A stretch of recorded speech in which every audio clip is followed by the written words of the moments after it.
শিলিগুড়ি থেকে সেবক যাওয়ার পথে, সেবক শেষ হয়ে সিকিম ঢোকার পথে এই মন্দিরটি পড়ল। তার আগে আমরা অনেক কিছুই দেখেছি, তো সত্যি খুব মন ভরে গেছে। কিন্তু মন্দিরটা ছোটোর ওপর খুব সুন্দর, রাস্তার ওপরে। আর বুদ্ধদেবের মন্দির, কিন্তু ছোটোর ওপর খুব সুন্দর দেখতে, খুব সুন্দর করে সাজানো।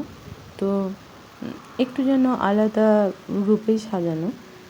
আর সবথেকে বড় কথা হচ্ছে যে মিডিলে আছে মন্দিরটা, চারি সাইডটা তুমি ঘুরতে পারো। ওখানে কোনো আওয়াজ, খুব মানে শান্তি এরকম একটা আছে। ওখানে আওয়াজ করা নিষেধ। তো এমনিতেই মন্দিরে আওয়াজ না করাটাই উচিত, কারণ শান্তি, মন্দির তো মানুষ শান্তির জন্যই যায়।